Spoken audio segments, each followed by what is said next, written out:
The following program was produced by an independent community producer. The opinions expressed do not necessarily reflect those of the ECAT staff or board of directors.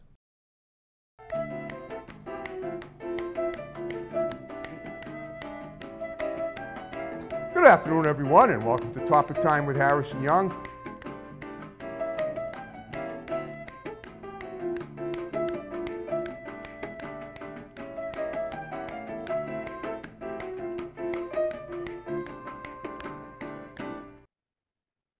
Good afternoon, everyone, and welcome to Topic Time with Harrison Young. I hope you all had a great 4th of July.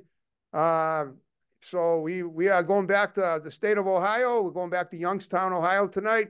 I have an amazing guest. He's a before and after guy. We'll talk all about that. I was posted on Facebook today that we're going to Ohio so much that maybe the 3rd Hall of Fame will be in there. We already got the football and the rock and roll. They're going to have the Topic Time Hall of Fame someday, maybe.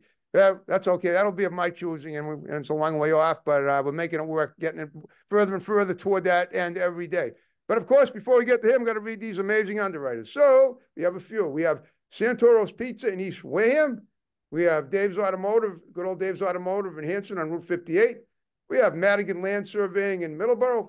We have Lynch's Towing, Auto Cycle, and Truck Center in Brockton. One number for towing, one number for projects. My pal Lynchy there is always looking for new scrap metal, wheels, anything to do with transportation. He handles it all. We have Faded Image Barbershop in Wareham. We have Tom Auto in Middleborough. We have Grant's Rental in Bridgewater. We have Doggy Boutique, RB Professional Grooming for dogs and cats, run by my great next door neighbor, Debbie Siddell in Brockton. We have Kingston Auto Body in Kingston. We have Matson Motors in Rainham. Great to have them back. We have the Hanover House of Pizza in Hanover. They make great Sicilian pizza, Greek salads, have awesome people working there, and they deliver. We have the Salon Catherine in Brockton. We have Frenette and Associates Attorneys at Law in Brockton. We have DNS Auto Works and Collision Specialists in Abington on Route 58.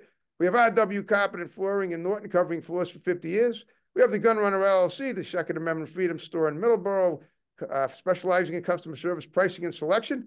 We have Haven Psychiatric Services right here in the building. We have Joe's Diner in Taunton. We have the Ponderosa Sportsman's Club in Acushnet. They're a new one. We have Country Whip in Acushnet. Great to have them back. We have Sports Emporium Bar and Grill in North Weymouth. They're a new one. We have Michelle's Ice Cream and Sandwich in Weymouth. Great to have them back. We have the Shepherd Center for the Performing Arts in Fairhaven. They have a lot of great events going on. We'll look for them for that. We have South Middleborough Pizza and Grill in Middleborough. We have Dusk Till Dawn Tattoos, Piercing Art Gallery in East Wareham. They're a new one. We have Salon Giovanni in Marshfield. We have Pals Driving School in Middleborough, setting up classes for October. You better get on that on the website. We have Boombox in Middleborough. We have the Riverside Cafe in Wareham. We have Uplifted Nutrition in Taunton. We have A1 Auto Unlimited, A1 and Done for all your auto needs in Wareham. They're a new one. We have Comfort Upholstery in East Bridgewater. We have Diesel Plus Unlimited in Whitman. We have Lynch's Tavern in Abington. They're a new one. We have European Auto Sales in Whitman. We have New England Floorscapes in Middleborough, and we have Atlantic Cycles in Hull. They're a new one. And I want to thank all you guys. And now I'll introduce, your name is Phil Albenze. Is that how you say it? Yeah, it's Phil Albenze. Yeah. Albenze. Okay, there's no R in there. That's right. Okay, it's almost like Benzadrill. I don't know, whatever. I just made that up. Okay. But, that's okay. Being the host of a public access, but great podcast like mine, if you screw up a guest name, sometimes it goes in the blooper reel and it becomes fodder for the archives, and that's probably absolutely. And that's fine. That's why we ask. And when it's seeing in the graphics, it'll be perfect. I hope. If I have anything to say about it, it definitely will be. Okay.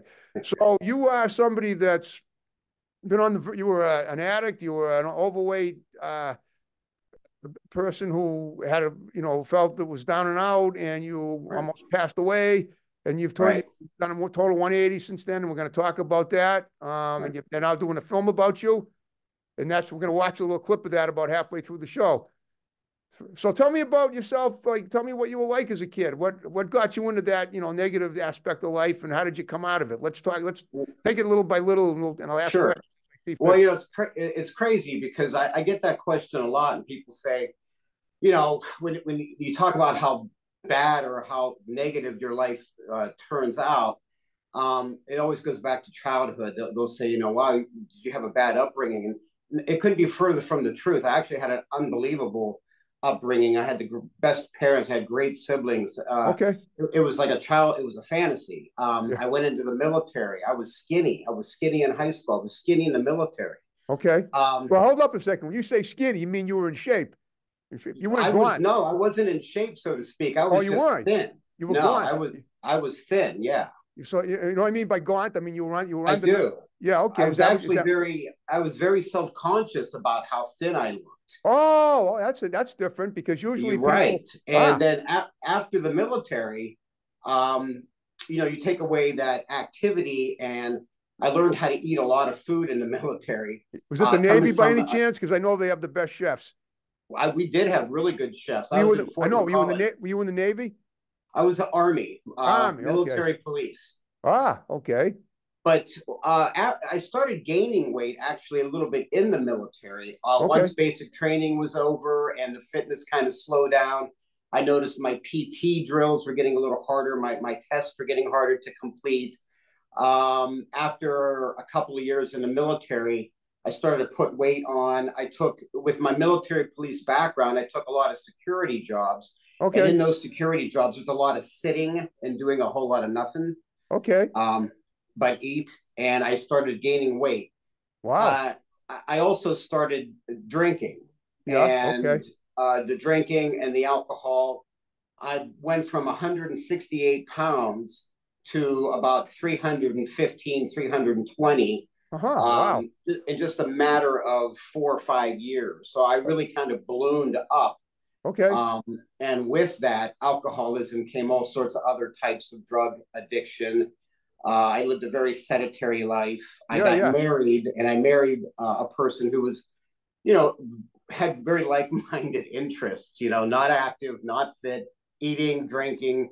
So that became my life for the better part of 20 years. All right, hold up. I got another question. So, but if you were in the military, don't they keep you in shape? I guess they don't watch everybody to make sure that you're on your toes and living as up a benevolent lifestyle as you can, especially considering that you're supposed to be, our watching eyes for our security in the United States. Now, but they don't do that, I guess. So they didn't with you. That's true. Okay. To a point. I mean, like I said, I was in decent shape in the military. Okay. But towards the end of the military career, things were winding down.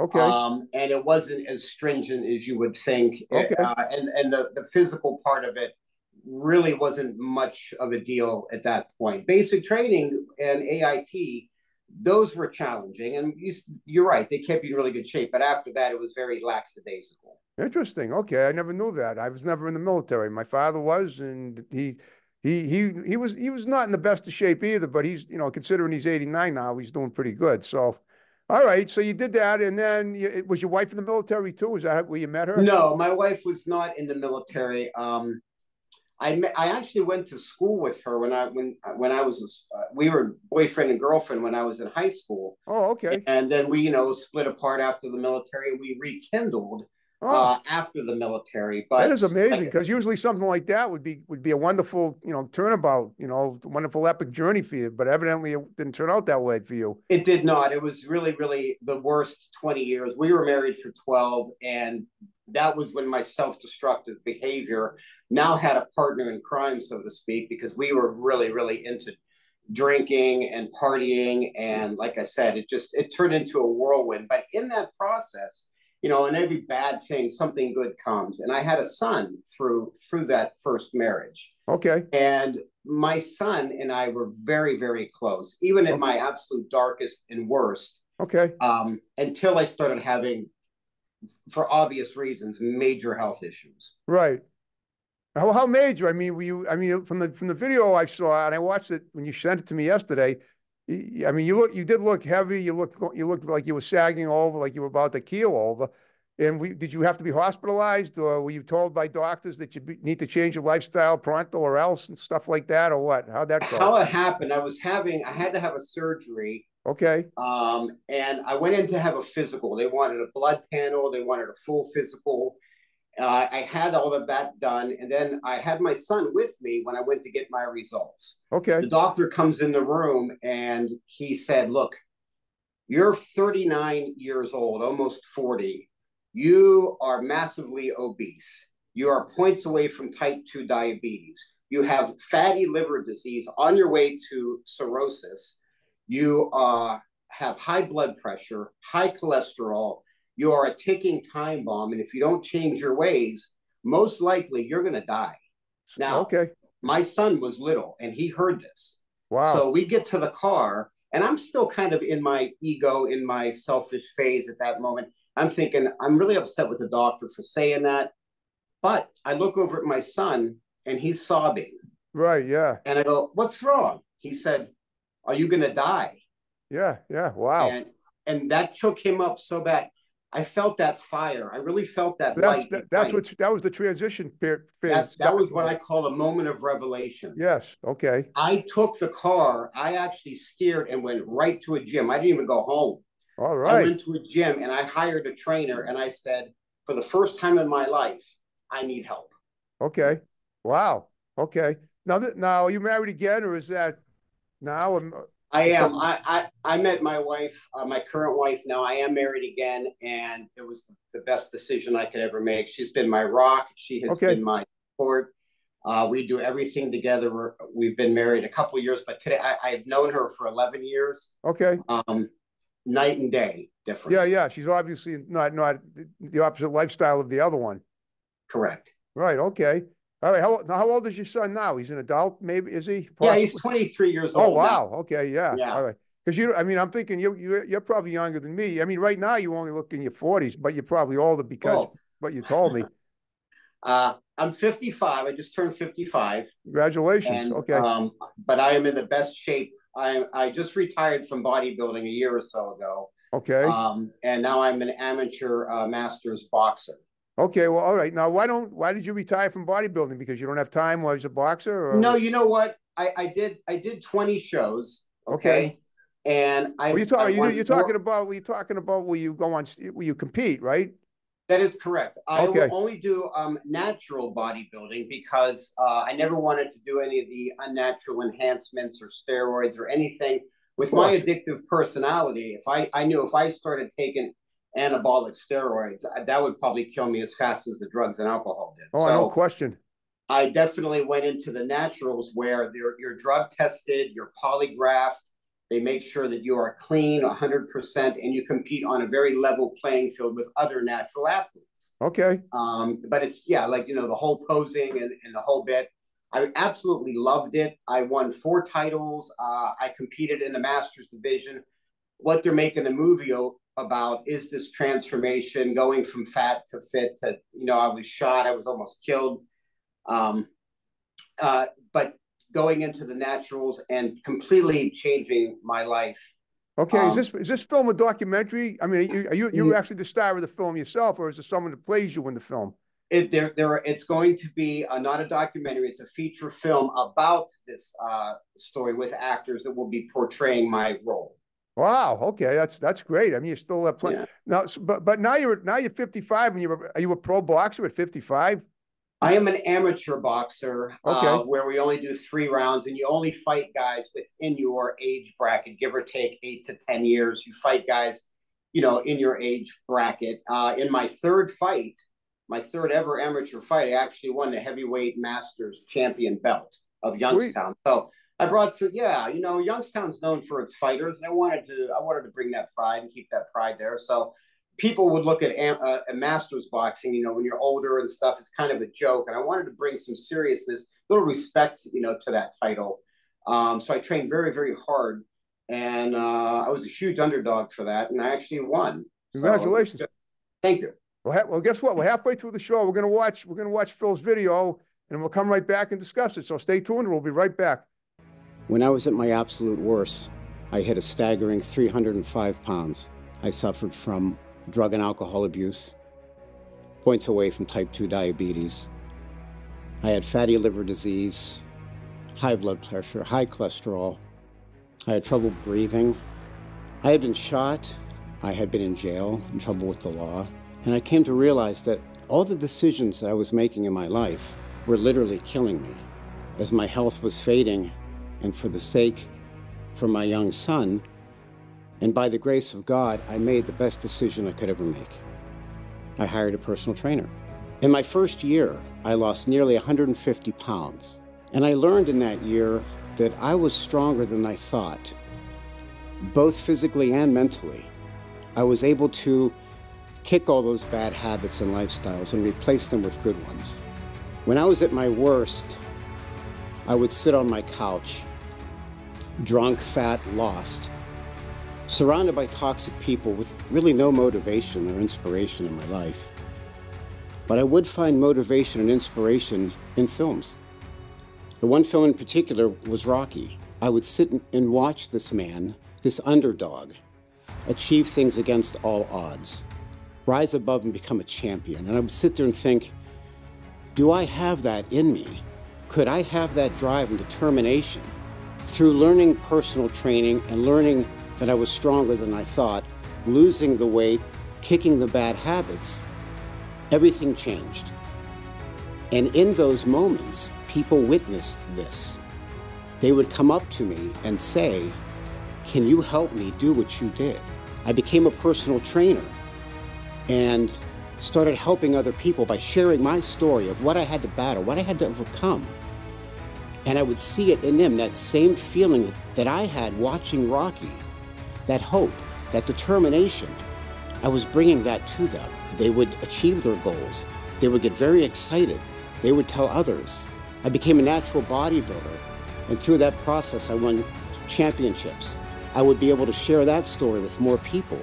And they thought, wow, if this guy could do this against the odds after everything he battled and overcame, so can I. My vision for the Black Sword is to give that hope, that determination and inspiration to the viewer who feels lost, who feels that they can't do it, but yet they do. They rise above and they can. Whatever challenges and battles you're faced with, whatever struggles you're going through right now, my vision for the Black Sword is to help you rise above those challenges, to fight those adversities, and to conquer and beat them. My vision for the Black Sword is to give you the inspiration that I had. So please, join with us in bringing the Black Sword to screens everywhere.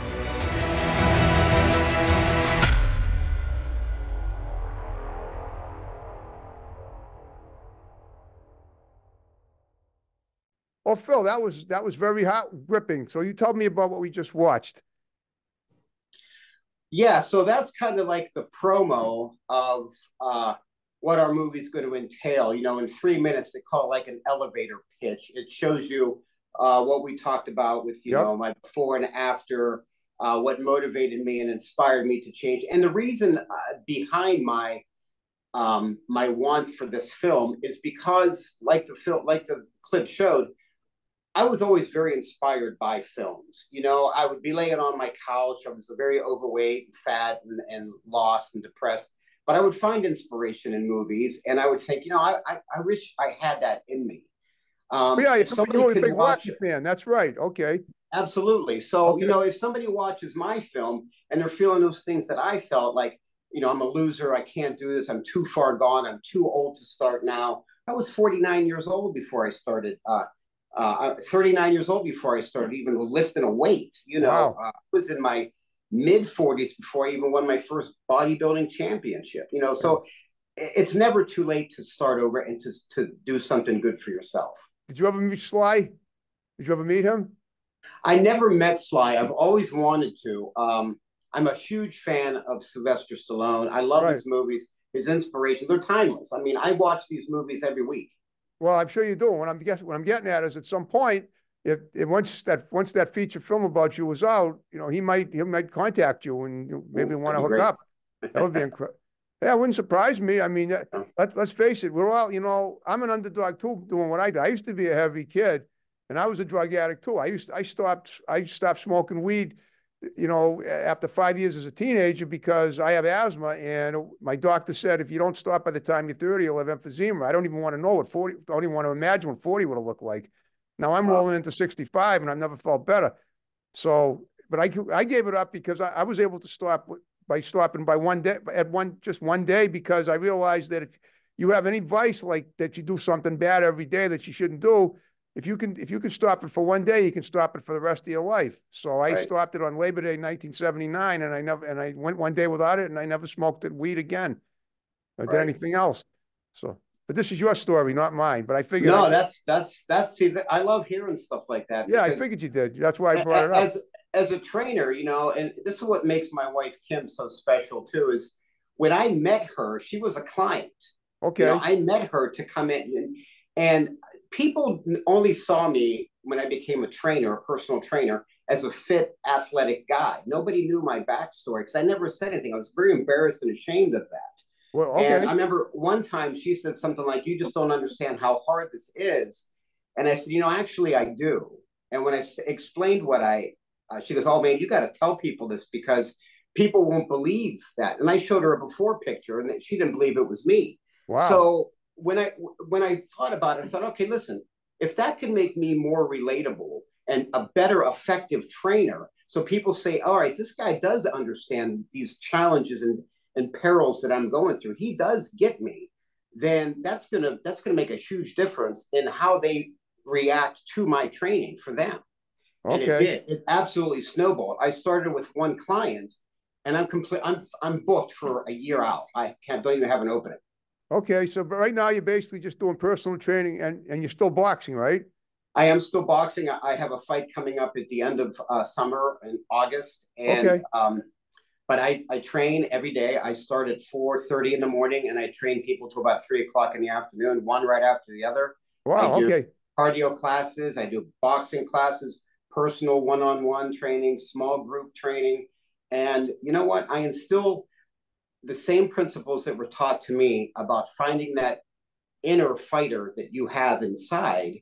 And regardless of how you feel about fitness, regardless of how you feel of failure in the past that you may have not had success with, that you take this just like in recovery, one day at a time, one step at a time, and we celebrate small little goals. You know, we get people to feel really good about themselves. And when you start to do that, your whole mentality changes. Yeah, it's true. Now, when you train other people, does that training roll over into you as well? Are you training yourself as you train others, or do you co-train with other people? How does that work? Well, I teach when I do like say a cardio class, I'm at the head of the room because I got kids in here that are 18 years old. I want them to see that this 55-year-old guy can do 100 burpees. If I'm going to have them do something, I should be able to do it too. So it does spill over, but for the most part, if I'm training somebody who's just starting, that hour is theirs. I'm laser focused on them, and I make that program specially designed just for them.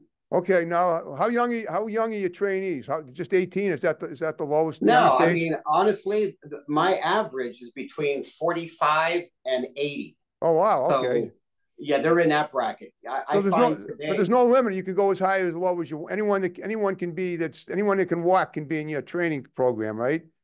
I have people that are in wheelchairs. I train blind people. I have people that can't walk. People that, I mean, look, everybody has a right to feel good about themselves and be fit, whatever challenge they're faced with. And a lot of people other trainers refuse to train them because they're in a wheelchair, or because they're blind, or because they can't walk good, or they have one leg.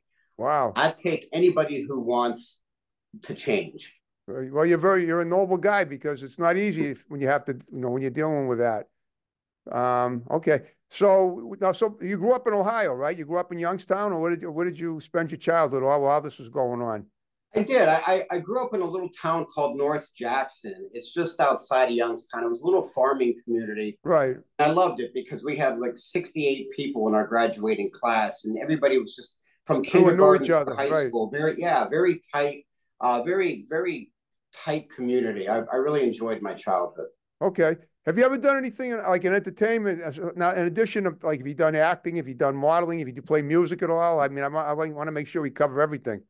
Yeah, I did. I did. I was an actor in 2 movies. The first one was right after a bodybuilding competition. Okay. It was kind of cool because there was a scout in the audience, and they were looking for bodybuilders for their film. So I got approached after a show. Sweet. He said, "Hey, would you be in our film while you're still all ripped and cut up? The next weekend, we need we're putting on a mock bodybuilding competition."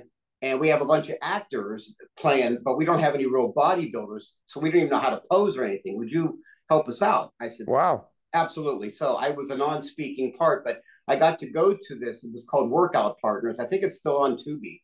Okay. Very good movie. Very funny movie. But there was a scene where they're all bodybuilding and nobody knew how to do any poses. So backstage, I was showing people how to do the standard poses and hold those. And then I got to go to the red carpet premiere, which was kind of crazy, and see yourself on screen, Of course. with nothing on but a little Speedo. And it was kind of, to hear everybody in the crowd cheer, and Must have driven the ladies wild, I bet. Well, it was a little bizarre, yeah. Well, it's great. I mean, all right. Well, guess what, Phil? We're down to the final 5 minutes of the show. I hope you had fun talking to me. Great time. I really appreciate you having me on today. I appreciate you. I appreciate it too. So what I want you to do in the remaining time is give a few shouts out to people that are going to see the show, condense them, and then we'll wrap the show up with my snap and the way we began it. So go ahead. Well, I got to tell you, the first person I got to give a shout out to is my wife, Kim. She is the reason that I'm even here in this place doing what I do. She's the reason that, I was inspired to have this new book come out and feature film. Without her, this wouldn't be happening. And So my son. Hold up a second. You have someone playing her in the film too, right? Absolutely. Yes, sir. And does she work at the gym? Does she train people too? No, she still trains with me though. Okay. I still train her. So that's fun. We have a good Oh, time. yeah. All right. Yeah. Cool. And my son, I mean, he was my inspiration for the whole turnaround, So my son, he's still with me. He goes down to the boxing gym with me too. So I'm so glad that he got to see me not only at my absolute worst, but the turnaround. Does he do? I'm guessing he's a fit guy too, right? At 23? Yeah, he is fitness. He actually went to school and got his personal training certification. Okay. And and he goes down to the boxing gym with me and trains with me down there. So okay, well that's great. Okay, and now if you had a good time with me, if you have any like Joey V got you as my guest, if you know anybody that you want me to interview, have them. You got my digits now. Have them contact me. We'll get them on. I'll get your wife on. I'll get your son on if you want. If they want to do the beautiful. show. Yeah, I mean, the more the merrier. I'm getting more guests through word of mouth now than ever before. Wow. Okay. Is there anything? All right. One last question. Is there anything coming up on the horizon? I know you got that match in August or at the end of the summer, whenever it is. Yeah. Is there anything else you want to mention that you got coming up? If not, that's fine. But I just want to make sure we covered everything. So you tell me. I don't think so. I think we covered everything. I'm just really excited about the book and the film coming out. Yeah. I'm looking forward to seeing it too. All right. Sir. Well, I have one last favor. When we wrap the show up, you stick around in my tech guy. I'll take a pic for Facebook and we'll tag you in it. And you can tag beautiful. Me. All right, folks, we're wrapping up another great episode of Topic Time. Hope my new boombox works as good as it did at the beginning of the show, and then we'll see you next time. Rolling off. And here we go, snapping out.